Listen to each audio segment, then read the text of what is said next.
మీ ఎలాంటి వ్యాపార ప్రకటనలకైనా వెంటనే మా ఛానల్ సంప్రదించండి. నమస్తే. ఈరోజు మన స్టూడియోలో ప్రముఖ ఆధ్యాత్మికవేత్త ఆస్ట్రోన్యూమరాలజిస్ట్ శ్రీమతి జయప్రద గారు ఉన్నారు.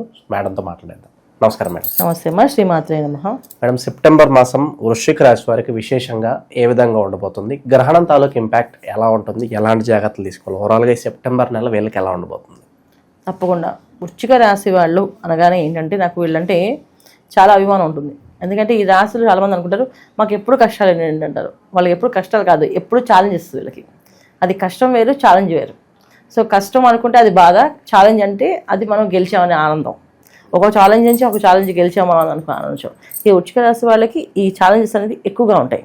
ఎందుకు ఉంటాయంటే ఇది మోక్షం కోసం పుట్టిన వాళ్ళు వీళ్ళు.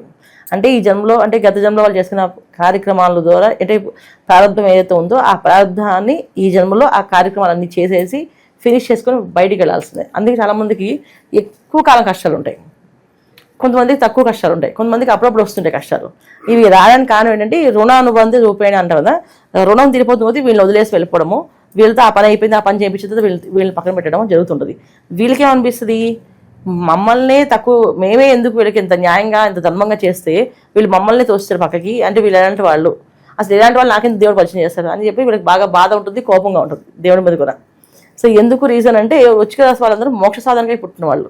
సో మోక్షానికి వెళ్ళే దారి ఉన్న వాళ్ళకి ఏవైతే ఉన్నాయో అడ్డంకులు అవన్నీ తొలగిస్తూ ఉంటాం. ఇప్పుడు మనం ఒక దారిలో వెళ్తున్నాం, ప్రయాణం చేస్తున్నాం, అక్కడ ఒక కర్ర ఉంది, ఇక్కడ ఒక రాయి ఉంది, అక్కడ ఇది ఉంది అని కారు వెళ్ళాలి. ఎలా వెళ్తుంది? మనం కారు దిగి ఆ రాయిని తీసుకుంటాం, కర్రను తీసుకుంటాం, ఎవరు తీసేవాళ్ళు లేరు, మనమే తీసుకోవాలి, తీసుకుంటూ వెళ్ళాలి. సో వృశ్చిక రాశి వాళ్ళ పరిస్థితి కూడా ఎప్పుడు కూడా అలాగే ఉంటుంది. ఇది వీళ్ళ పర్సనల్గా వృశ్చిక రాశి వాళ్ళ లక్షణాలు అన్నమాట అవి. సో వీళ్ళకి ఏ మాసం ఎలా ఉంటుంది అంటే ఈ మాసం వీళ్ళకి చాలా ఎఫెక్టు. ఈ మనకి గ్రహణం చంద్రగ్రహణం అనేది చతుర్థ స్థానం కదా, వీళ్ళకి చాలా చాలా ఎఫెక్ట్ ఉంటుంది. ఎంత ఎఫెక్ట్ ఉంటుంది అనేది చెప్పాలి అంటే అది మనం చేతులు ఇప్పుడు చెప్పే కాదు, చాలా ఎక్కువగానే ఉంటుంది. అయితే దాని గురించి ఎక్కువగా చెప్పడం కంటే ముందు మంచి చెప్తాను వీళ్ళకి. ఈ మాసంలో వీళ్ళు చేసుకోవాల్సిన పరిహారాలు చెప్తాం ముందు. ఎందుకంటే ఉద్యోగంలో వాళ్ళకి కష్టం ఉంది, వ్యాపారం వాళ్ళకి కష్టాలు ఉన్నాయి, తర్వాత వివాహ ప్రయత్నాలు ఉన్న వాళ్ళకి కష్టాలు ఉన్నాయి, పెళ్లి సంబంధం ఫిక్స్ అయ్యి వద్దని చెప్పి క్యాన్సిల్ చేసే వాళ్ళు ఉన్నారు. ఎందుకంటే ఈ మాసం ఎఫెక్ట్ అలా ఉంది వీళ్ళకి. సో ఉద్యోగాలు కోల్పోయే అవకాశాలు కూడా కనిపిస్తున్నాయి అంటారు. ఉద్యోగాలు కోల్పోవు, వీళ్ళు గట్టిగా మాట్లాడితే కోల్పోతాయి. వీళ్ళు జాగ్రత్తగా ఎందుకంటే జనరల్గా వీళ్ళని తీసేయాలని ఎవరు అనుకోరు. ఎందుకంటే వీళ్ళంతా హార్డ్ వర్క్ చేస్తారు, ఏ విషయమైనా ప్రతిదీ పరిశీలన చేస్తారు, దాంట్లో ఇన్డెప్త్ వెళ్తారు, వాళ్ళకి కంఫర్ట్గా చూపిస్తారు. ఎందుకంటే ఒక బాస్కి ఏవైతే చేయాలో అన్ని 110% చేస్తారు. అలాగే ఒక వ్యాపారానికి ఎంత శ్రమ పెట్టి చేస్తే ఇది అవుతుందని చెప్పి అన్ని అవర్స్ కష్టపడి చేస్తారు వ్యాపారాన్ని. అలాగే ఒక వివాహ ప్రయత్నాలు చేస్తున్నప్పుడు వివాహ విషయంలో కూడా అన్ని విషయాలు ఓపెన్గా చెప్తారు. దాచిపెట్టడం కానీ దాపడగలగాలి కానీ ఇది చెప్పుకొని దాచిపెట్టి పెళ్లి చేసుకుందాం కానీ అనుకుంటారు, అన్నీ చెప్తుంటారు. సో ఇంత 100% వీళ్ళు వర్క్ చేసే వాళ్ళకి కష్టం ఎందుకు ఉంటుంది అంటే ఉంటుంది. ఎందుకంటే జాతకం ప్రకారంగా ఉండే విషయం వేరు, గోచారీత్యా ఉండే విషయం వేరు. సో గోచారీత్యా ఉండేది ఏంటంటే ఇప్పుడున్న వీళ్ళకి అన్నీ ఉన్న స్ట్రగుల్స్ కనిపిస్తున్నాయి, ఇది తర్వాత ఇది ఛాలెంజెస్ ఎక్కువగా కనిపిస్తున్నాయి. సో గట్టిగా మాట్లాడి నాకు అక్కడ ఉద్యోగం అని చెప్పి పౌరుషం వచ్చి వీళ్ళు వచ్చేస్తే ఉద్యోగం పోతుంది. లేకుండా సైలెంట్గా ఈ మాసం ఇలా ఉందని చెప్పారు కదా, మన పని మనం చేసుకుందాం, ఎవరితో మనకి ఎందుకులే, వాళ్ళతో మనం గొడవ పెట్టుకోవద్దు అని అనుకుంటే మాత్రం ఖచ్చితంగా ఉద్యోగం నిలబడుతుంది. ఉద్యోగం పోతే మాత్రం వచ్చే అవకాశం చాలా కష్టంగా ఉంది. ఎందుకంటే చతుర్థ స్థానంలో గ్రహణ పడుతుంది కదా. సో అంటే మనకి ఏంటంటే ఆర్థికపరమైన ఇబ్బందులు రావడం కానీ, ఇంట్లో వాళ్ళతో మనం సరిగా సఖ్యత లేకపోవడం కానీ ఇవన్నీ జరుగుతాయి. ఇంట్లో వాళ్ళతో మన సఖ్యత లేకపోవడం ఎప్పుడు, మనకు ఉద్యోగం లేకపోయినా, మనకు ఆదాయం లేకపోయినా, మనకంటూ ఒక గుర్తింపు లేకపోతే మన ఇంట్లో వాళ్ళు మనని తక్కువగా చూస్తారు. సో తక్కువగా చూడడం కానీ వాళ్ళు మనం వెలయించడం కానీ చేస్తుంటారు, ఇది జరుగుతుంటుంది. సో దీనికోసమని మనం జాగ్రత్తగా ఉండాలి.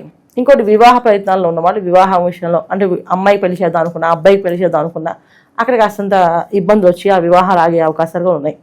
ఇది కూడా ఏంటంటే చతుర్థ స్థానంలో గ్రహణం కనుక ఇంట్లో కుటుంబంలో మీరు ఏదో మాట్లాడారు అందుకే వాళ్ళు వివాహం క్యాన్సిల్ చేస్తారని చెప్పి ఇంట్లో వాళ్ళు వీళ్ళు అన్నానికి వీళ్ళు అన్ని విధాలా అన్ని గెలిచినా పాపం ఇంట్లో గెలవలేకపోతారు. అది కూడా కాస్త వీళ్ళకి చాలా ఎఫెక్ట్గా అనిపిస్తుంది. అన్నిటికంటే మెయిన్ అంటే పెద్ద ఛాలెంజెస్ ఏంటంటే దశమస్థానంలో రవి బుధ కేతువులు దశమస్థానంలో ఎప్పుడు కూడా మంచి ఫలితాలు ఇస్తారు. ఇచ్చినప్పటికీ కూడా ఏంటంటే అది ఉద్యోగం ఇచ్చే ఒక పేరు వచ్చినా, ఒక ప్రమోషన్ వచ్చినా అది కష్టపడడానికి తప్ప సుఖపడడానికి కాదు. అందుకని కేతువు ఉన్నారు కదా, రవి బుధులతో పాటు కేతు ఉన్నాడు. దశమస్థానంలో ఇప్పుడు యోగిస్తాయి గ్రహాలు, మనకి మంచి పేరు ప్రత్యక్షాలు, తర్వాత లీడర్షిప్ క్వాలిటీస్, ఉన్నతమైన పదవులు రావడం కానీ, గుర్తింపు రావడం కానీ ఇవన్నీ జరుగుతాయి. అయితే ఎప్పుడైతే అక్కడ పాపగ్రహాలు ఉన్నా, పాపగ్రహాలు చూస్తున్నా ఖచ్చితంగా ఆ ఫలితం ఏంటంటే మనకి భారాన్ని పెంచడానికి ఇప్పుడు నీకు ఉద్యోగం వచ్చింది, ఆ ఉద్యోగం నుంచి ప్రమోషన్ వచ్చింది, ఆ ప్రమోషన్కి ఇంకా ఎక్కువ కష్టపడాలి. ఇప్పుడు 24 hours కానీ ఇంకా ఎక్కువ అవర్స్ కావాలంటే అనే కష్టాన్ని ఎక్కువ ఇస్తుంటారు అనమాట. సో వర్క్ చేస్తూనే ఉంటాం, వర్క్ అవ్వదు, అలాంటి కష్టం ఉంటుంది ఈ మాసంలో వీళ్ళకి. అందుకని వీళ్ళు జాగ్రత్తగా ఈ మాసం అంతా ఏంటంటే ఎక్కువ ఏదో ఒక నామాన్ని ఆలాపనంగా జపం చేస్తూ ముందుకు వెళ్ళడం చాలా చాలా ఉత్తమమైన మార్గాలు. స్థిరాస్తుల విషయాల్లో ఏమైనా జాగ్రత్తలు తీసుకోవాల్సిన అవసరం ఉందంటారు మేడం వీళ్ళేదన్నా? ఆస్తి జాగ్రత్తగా కాపాడుకునే అవకాశం ఎక్కువగా ఉంది. ఎందుకంటే వీళ్ళకి గ్రహణ స్థితి ఇంపాక్ట్ అనేది ఎక్కువగా ఉంది. అయితే ఈ ఆస్తి నిలబడుతుందని చెప్పని గోచారిచ్చి చెప్పకూడదు. వాళ్ళ జాతకంలో, జన్మ జాతకంలో ఖచ్చితంగా వివాహ ప్రయత్నం కానీ, ఉద్యోగ ప్రయత్నం కానీ, సంతాన భాగ్యం కానీ, ఈ చిరాస్తి గురించి కానీ, ఆస్తి ఉందా, చిరాస్తి వస్తుందా, ఉంటుందా, ఆస్తి ఒకవేళ వీళ్ళ పేరున ఉంటుందా, ఇవన్నీ కూడా వాళ్ళ జాతకం తెలుస్తాయి. ఎందుకంటే వాళ్ళు ఏ లగ్నంలో పుట్టారో ఆ లగ్నం నుంచి వాళ్ళకి అది ఎంత ఇంపాక్ట్ ఉందని తెలుస్తుంది మనకి. సో మన జాతకం వాళ్ళు చూపించుకుంటే ఓకే వీళ్ళకి ఇది బాగుంటుంది, లైఫ్ టైం వీళ్ళు ఇది చేసుకోవచ్చు పరిహారం, లైఫ్ లాంగ్ వీళ్ళు ఇది చేసుకోవాలంటే వాళ్ళ జాతకాన్ని చూడాలి. అంతేగాని మనం గోచరీత్యా చేసే ఫలితాలు ఏంటంటే ఇప్పుడున్న ప్లాంటరీ కండిషన్లో 100% ప్రాబ్లమ్స్ ఉన్నాయి కనుక వీళ్ళకి 100కి 100% ప్రాబ్లమ్స్ ఉన్నాయి ఈ జాతక రీత్యా. అంటే ఇప్పుడు గోచరీత్యా దశమ స్థానంలో రవి బుధులు కేతుతో కలిసినారు, బాలేదు. తర్వాత లాభస్థానంలో కుజున్న యోగ్యంగా అనిపించదు, ఎందుకంటే 12వ స్థానంలో మాత్రమే. 11వ స్థానంలో కుజుడు ఉండడం వల్ల ఏంటంటే కంటికి సంబంధించిన కంట్లకు సంబంధించిన కన్ను నొప్పి కానీ, వెన్ను నొప్పి కానీ, లేకపోతే కళ్ళు ఎక్కువగా నీరు కారడం కానీ ఇవన్నీ జరుగుతుంటాయి. తర్వాత మెదడుకు సంబంధించి కొంచెం మెదడు దగ్గర చిన్న వాపులా వచ్చి వాళ్ళు బాధపడడం కానీ, వెన్ను సంబంధించిన బాధలు కానీ, ఆరోగ్య సమస్యలు ఎక్కువగా ఉంటాయి. దాంతో ఇంపాక్ట్ గ్రహణం. అందుకని గోచారీత్యా 100% బాగాలేదు. పర్సనల్ జాతకంలో యోగం దశ యోగాలు బాగున్నప్పుడు ఈ 100% పక్కన 0 తగ్గిపోతుంది. అప్పుడు ఏమవుతుంది, 10% ఉంటుంది. యోగం ఇన్ కేసు బాగుంటే వ్యాపారాల్లో రాణిస్తారు, పెట్టుబడులు కూడా పెట్టుకోవచ్చు అండి హ్యాపీగా. అంటే పర్సనల్ జాతకం చూస్తే దాంట్లో ఖచ్చితంగా బాగుంది అంటే చేసుకోవచ్చు. కొత్త వ్యాపారాల ప్రయత్నం చేసినా, ఉద్యోగ ప్రయత్నం చేసినా, వివాహ ప్రయత్నం చేసినా, ఏం చేయాలన్నా పర్సనల్ జాతకాన్ని చూపించుకోండి. ఎందుకంటే ఇక్కడ నుంచి ఒక 6 నెలలు ఖచ్చితంగా వీళ్ళకి బాగుండదు. ఈ 6 నెలలు వీళ్ళు ఏం చేయాలంటే బాలేదని చెప్పేసి మనం కామ్గా సైలెంట్గా ఉండిపోవడం కాదు. మన జాతకంలో యోగాలు ఏమున్నాయి, దశలు ఏమున్నాయి చూపించుకుంటే వాళ్ళు చెప్తారు. తర్వాత వీళ్ళు గురువులను ఎక్కువగా ఫాలో అవ్వడం. ఈ మాసం ఏంటంటే గురువులను ఎక్కువగా ఫాలో అయ్యి గురువు చెప్పినట్టు వినడము, ధార్మికమైన కార్యక్రమాలు. ఎందుకంటే ఎక్కువగా వీళ్ళు చాలా ప్రాక్టికల్గా ఉంటారు. మనం సేవ చేద్దాం, సర్వీస్ చేస్తూ మనం ధనం ఖర్చు పెట్టాలి ఈ మాసంలో. ఎందుకంటే ధనం ఎలాగైనా పోతుంది, ఆ పోయే ధనం ఏదో మంచి దానికి ఖర్చు పెట్టండి ఖచ్చితంగా. ఎందుకంటే మేము సర్వీస్ చేస్తాము, మేము కావాలంటే ఇది చేస్తాము, చేస్తారు వీళ్ళు ఖచ్చితంగా చేస్తారు. సర్వీస్ కంటే కూడా ఇక్కడ మనకు కావాల్సింది ఇప్పుడు వీళ్ళు ధనం ఖర్చు పెట్టాలి. ఎప్పుడు కూడా మన జాతకంలో మనం ఏం చేస్తామో భగవంతుడు మనకి ఇస్తాడు, అది మనం చేస్తాం. మనం చేయలేనిది మనం చేస్తే దానికి ఎక్కువ ఫలితం ఉంటుంది.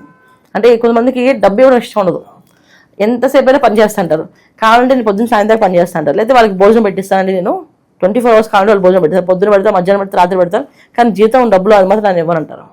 అలా కాదు, మనం ఇప్పుడు ఏం చేస్తామో దానికి ఆపోజిట్ చేయాలి ఈ మాసంలో. ఎందుకంటే గ్రహస్థితి గ్రహణం అలా ఉంది వీళ్ళకి. ఇప్పుడు దాకా వీళ్ళు సేవ చేస్తారు, ఇప్పుడు ఖర్చు పెట్టాలి, ధనం ఇవ్వాలి. ఇలా వచ్చి ధనం అనేది ధార్మిక కార్యక్రమానికి ఇవ్వడం వల్ల వీళ్ళకి 100 రెట్లు ఫలితం ఉంటుంది. అందుకని చేయాలి. ఓవరాల్గా వృశ్చిక రాశి వారి పరిస్థితి ఏ విధంగా ఉండబోతుంది?